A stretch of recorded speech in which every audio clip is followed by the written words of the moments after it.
So if he wasn't clinically insane or short on money, the question lingers. Why did Dr. Shipman feel the desire to murder his patients for over 25 years? And how did it go unnoticed for so long? Welcome back to Rogue Darkness, the podcast that uncovers how the misinterpretations and misinformation surrounding witchcraft, the occult, and other beliefs have led many to do unthinkable crimes. From ritualistic killings and the demons that live in all of us, to exploration of the macabre and delving deep into the unknown. Let's explore the darkness of mankind, one crime at a time. I'm your host of the Grim and Gruesome, Raven. Let's go rogue and get right into today's chilling crime. The horrific case of the twisted and sadistic killer, the British Doctor of Death, Dr. Harold Shipman. As we deep dive into the life of Harold Shipman, what comes as most shocking is how revered and respected the doctor was as a trusted and beloved member of society.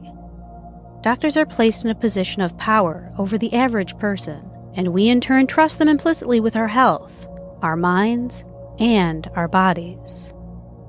A good doctor is selfless, compassionate, and we oftentimes put our lives in their hands, quite literally.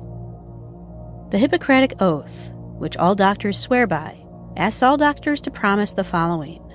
Most especially must I tread with care in matters of life and death. If it is given to me to save a life, all thanks. But it may also be within my power to take a life.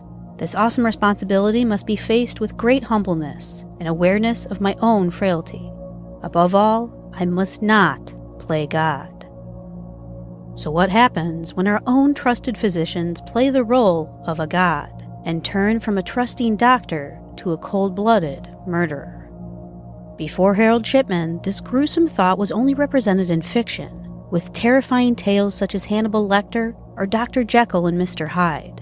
Unfortunately, the case of the killer doctor is far from fiction. Harold Shipman was trusted in his own community in Hyde, Manchester. He had been a long-standing respected member of the community, who people openly welcomed into their homes. He was known to oftentimes befriend the elderly and the vulnerable, ultimately persuading them to change their wills to leave him hundreds of thousands of pounds upon their death, which he was the culprit of causing. Patients loved visiting him, unaware that each time he treated them might be their last. Not only was he a respected medical figure, but he volunteered at the local schools, at the local rugby club, and was part of the parents' volunteer group at his children's school. One of the parents at the school had stated, he seemed like a normal, very straightforward type of guy. And yet, Dr. Shipman was a monster, hiding in plain sight. Was he mentally ill? What drove him to murder over 200 vulnerable patients who trusted him to make them better? It turns out he was a prescription drug addict, and he would regularly prescribe himself pethidine, a pain relief opioid, and would eventually be sent to rehab for his prescription drug addiction. But he was not insane. Other people suggest that he may have been motivated by the money. Shipman was under a generous salary as a medical doctor in the UK. His family lived extremely comfortably, enough for his wife to be a homemaker. In fact, his wife to this day receives a £100,000 lump sum and a continuous £10,000 a year due to his long-standing work with the NHS. So even though his finances were not an issue, Shipman still continuously conned his elderly patients into giving him hundreds of thousands of pounds through their wills before he would deliberately cause their untimely deaths. So if he wasn't clinically insane or short on money, the question lingers. Why did Dr. Shipman feel the desire to murder his patients for over 25 years? And how did it go unnoticed for so long? To try and determine this, we must first go back in time and revisit his early childhood to understand the killer doctor's compulsion to kill, and why he did what he unfortunately did. So now, let's start off from the very beginning.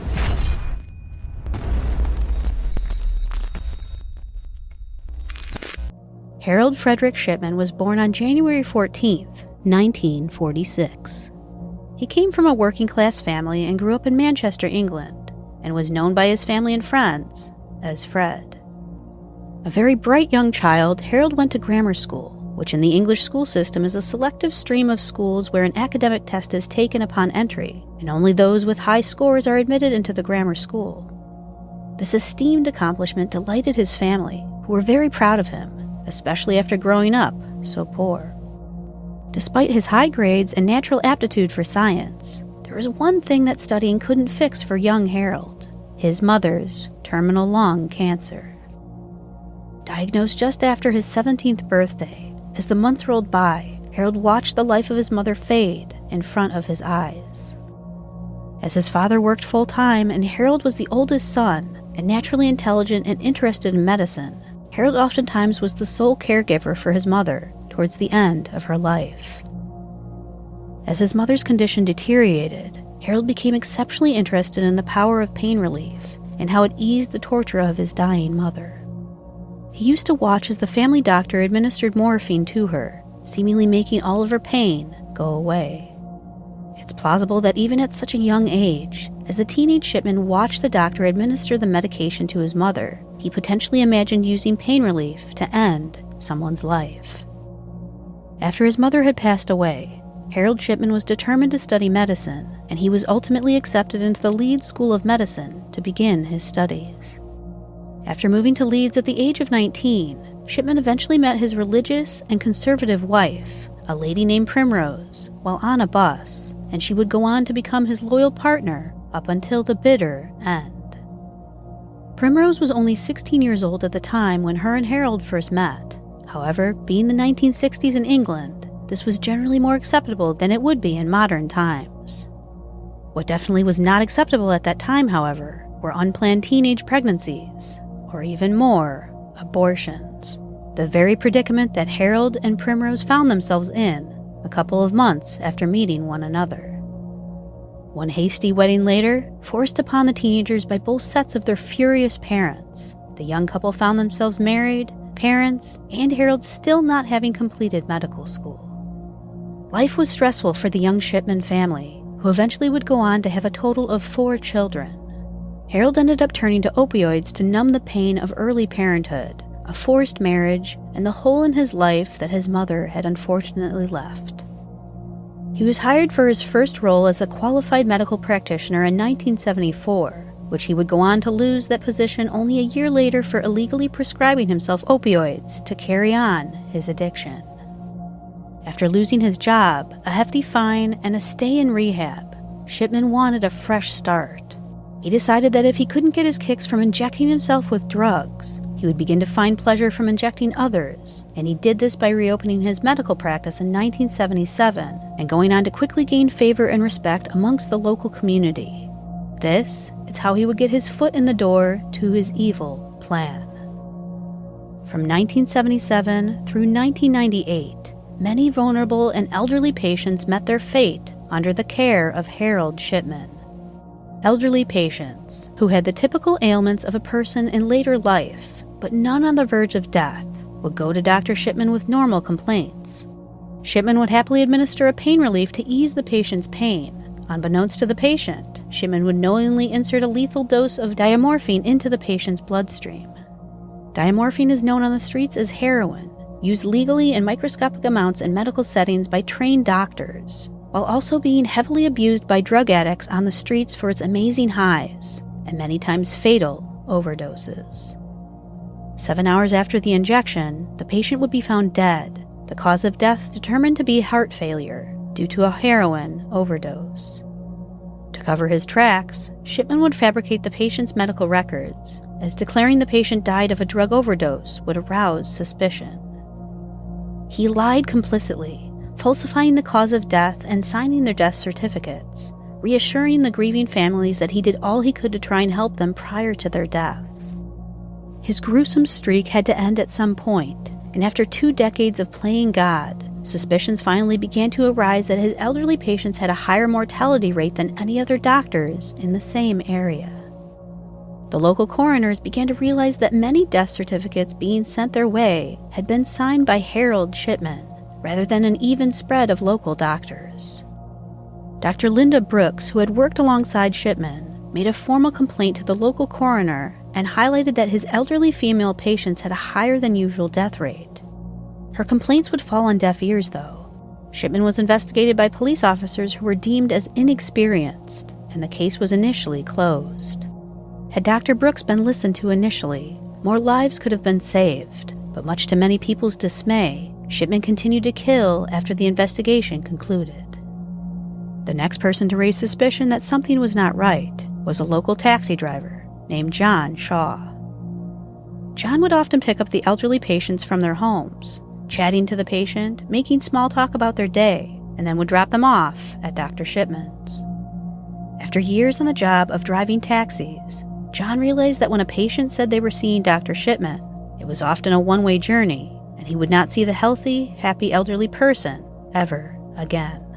John had calculated how many patients he had dropped off at Shipman's office, whom he never saw again, and informed the police that over 20 elderly people were perfectly happy and full of life when walking into their appointment with Dr. Shipman, and that it seemed extremely odd that they were never seen alive again. The authorities unfortunately delayed his reporting, assuming that John was just being silly and completely undermining the seriousness of the situation at hand. The fact that Shipman was such a well-respected figure in the community made it all the more difficult to express my concerns publicly, John later told reporters. Dr. Shipman was so fantastic that I couldn't grasp what my mind was telling me. I was equally frightened of being right as I was of being wrong. But John Shaw's gut instinct was in fact right. He knew he had a duty to make a report when speaking to a deceased patient, Millie Garside's grieving family member. John had taken Mrs. Garside to Dr. Shipman, where the patient had met their untimely end. While having a conversation with Mrs. Garside's shocked and grief-stricken son, Keith, John Shaw suddenly had a sickening feeling in his gut. I wanted to say, "He's murdered your mom," John later confessed. When confiding to his horrified family, John was told that he could be sued by Shipman for defamation if his claims were false, so he put his suspicions to the back of his mind for a further 3.5 years, because of the fear of not being believed. Despite the potential lawsuit, though, John finally ended up taking the information he had accumulated to the police in 1998, giving them his evidence. The police unfortunately didn't do anything for about a month, allowing Shipman to continue his heinous acts, leading to further death and anguish within the local community. Despite a growing amount of reports that Shipman was potentially a killer doctor, it was during this time that Shipman grew too greedy and would end up sealing his own fate. He ended 2 centuries of covert killings with his final victim, Kathleen Grundy. Kathleen was a former mayor of the town, a well-loved spokesperson for the local people, not to mention a very wealthy woman who was incredibly fit and active for an 80-year-old woman, but who was also a patient of Harold Shipman. She went to Dr. Shipman for a common ailment, but was found dead hours later. Oddly, in this same time period, Kathleen had changed her will, leaving her entire estate to Dr. Shipman, which would make him hundreds of thousands of pounds richer. Kathleen's daughter complained that the updated will was actually forged, and an investigation into it concluded that the typed-up will matched the personal typewriter belonging to Dr. Shipman's office. After a postmortem autopsy had been conducted on Kathleen's body, the medical examiners concluded that she had been injected with diamorphine, causing her heart to fail, and so Dr. Shipman's lies began to unravel. On September 7, 1998, Shipman was arrested and charged with the murder of Kathleen Grundy, as well as the forgery of her will. The trial lasted 57 days, and the judge passed 15 life sentences for the murders and a 4-year sentence for forgery, stating, "I would not do this in open court, but in your case, I am satisfied justice demands that I make my views known at the conclusion of this trial. My recommendation will be that you spend the remainder of your days in prison." This recommendation, however, would never come to fruition, as Shipman ended up hanging himself in prison the day before his 58th birthday, cleverly exploiting a British legal loophole that if a prison inmate dies after their 58th birthday, their spouse is not entitled to the inmate's will and finances. But if the inmate dies in prison before their 58th birthday, the spouse can claim the will and finances of the inmate. Because of this, Shipman's wife received a £100,000 payout and is still being paid £10,000 a year to this day. While Shipman was still imprisoned, though, a full investigation was ordered to understand the full extent of his crimes. The police investigation widened to include the deaths of other patients of Shipman who had died suddenly and unexpectedly. The full investigation lasted up until 2001 and is available to read online, titled The Shipman Inquiry. The investigation concluded that Shipman had mainly targeted elderly women, with 80% of his victims being elderly female pensioners, but it's believed that his youngest victim could have been only 4 years old. The deadly doctor's confirmed youngest victim, though, was a 41-year-old man. Shipman was only legally convicted of 15 murders, but looking through his patient file, nearly 250 of his patients died unexpectedly, along with a forged medical file, later being cremated under Shipman's suggestion, so an autopsy could never confirm their exact cause of death, which was more than likely by purposeful heroin overdose.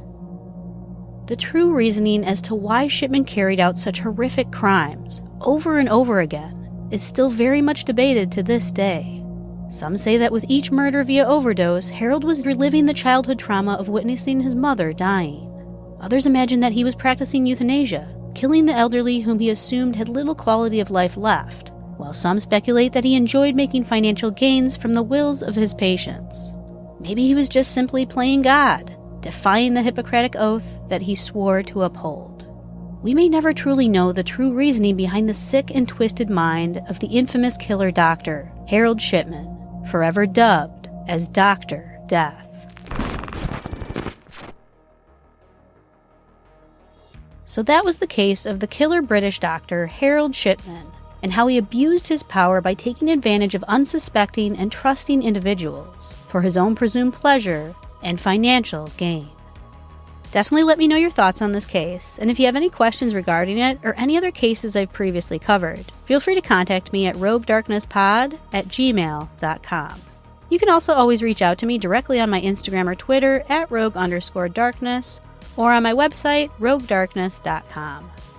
As always, be sure to share the podcast with anyone who you think would like it, and also be sure to leave a rating and review on Apple iTunes, Spotify, or anywhere else you can leave a review to let other listeners know that you enjoy the show. And as I've mentioned, I am giving some beautiful holographic Rogue Darkness stickers to anyone who leaves a 5-star review on Apple iTunes, so be sure to send me a screenshot of your review so I can send you some stickers. And I'll also give bonus points for the ratings left on Spotify. And if you want some personalized shoutouts and other exclusives, definitely check out my Patreon by visiting patreon.com/roguedarkness. Along with additional episodes, rituals, live shows, and much more, patrons get a little welcome package upon sign-up filled with Rogue Darkness stickers, a keychain, and other goodies curated by yours truly. And you can also check out my Bonfire shop if you want to get your hands on some merch and show your love for the podcast even further. As always, all the links for everything discussed in my episodes are down in the description box for your reference. And with that said, that concludes this week's episode of Rogue Darkness. The darkness is all around us, and I can confidently say that reality truly is more terrifying than fiction. Until next time.